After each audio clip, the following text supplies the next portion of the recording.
الحمدللہ رب العالمین والصلاة والسلام علی سید الانبیاء والمرسلین اما بعد۔ کئی لوگ یہ سوال کرتے ہیں کہ عورتیں یوٹیوب پہ، فیس بک پہ یا اسی طرح ٹی وی وغیرہ پہ غیر محرم مردوں کو کسی اسلامی پروگرام میں دیکھ سکتی ہیں، تقریر کرتے ہوئے دیکھ سکتی ہیں یا نہیں دیکھ سکتی۔ سب سے پہلی بات تو یہ ہے کہ چلو خوشی ہوئی کہ بعض دیندار نیک عورتوں نے یہ سوال پوچھا، لیکن ساتھ حیرانگی اس بات پہ ہوتی ہے کہ آج تک کسی نے ڈرامہ دیکھنے کے بارے میں نہیں پوچھا کہ عورت ڈرامہ دیکھ سکتی ہے یا عورت فلم دیکھ سکتی ہے کہ نہیں دیکھ سکتی۔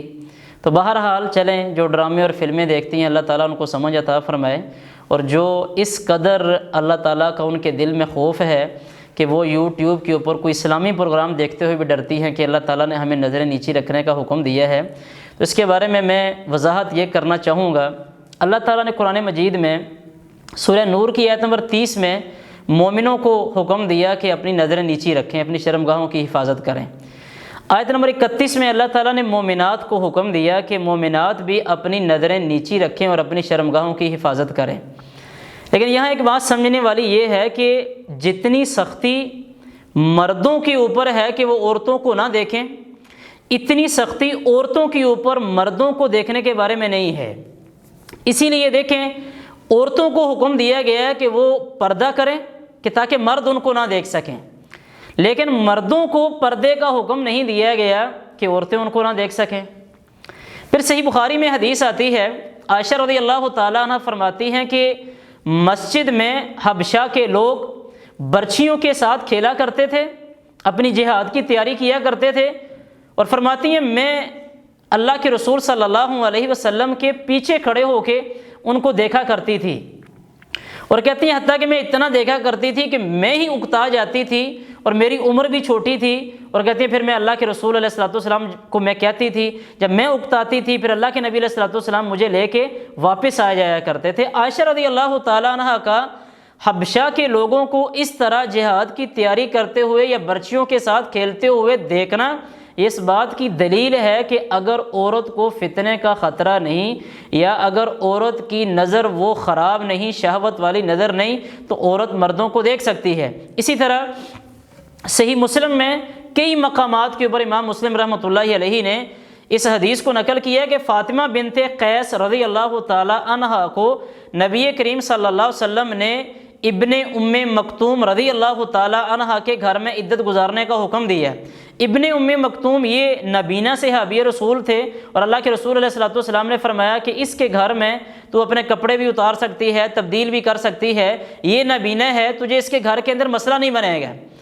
اب یہ حدیث بھی اس بات کی واضح دلیل ہے کہ فاطمہ بنت قیس رضی اللہ تعالیٰ عنہ کا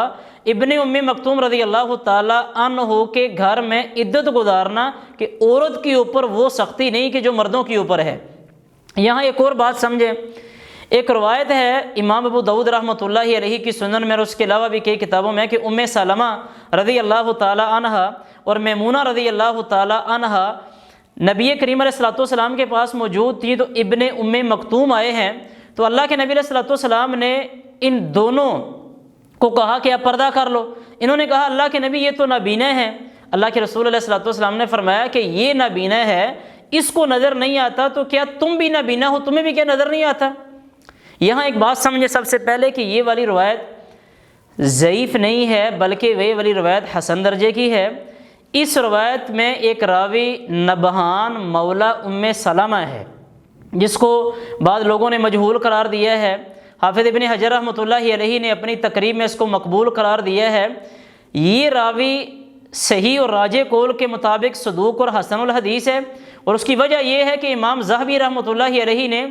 الکاشف میں اس کو ثقہ قرار دیا ہے، امام ترمذی رحمۃ اللہ علیہ نے اس کی روایت کو حسن اور صحیح قرار دیا ہے، امام حاکم رحمۃ اللہ علیہ نے بھی اس کی روایت کو صحیح قرار دیا ہے، امام ابن حبان رحمۃ اللہ علیہ نے بھی اس کو ثقات میں ذکر کیا اور اس کی روایت کو صحیح قرار دیا ہے، لہذا یہ روایت حسن درجے کی ہے۔ لیکن اس روایت کا یہ معنی نہیں ہے کہ کوئی عورت بھی کسی عورت کو نہیں دیکھ سکتی۔ امام ابو داؤد رحمۃ اللہ علیہ نے اپنی سنن ابی داؤد میں باقاعدہ اس حدیث کے بعد یہ وضاحت کی ہے کہ یہ حکم صرف اللہ کے نبی صلی اللہ علیہ وسلم کی ازواج مطہرات کے لیے تھا، باقی عورتوں کے لیے نہیں ہے۔ تو لہذا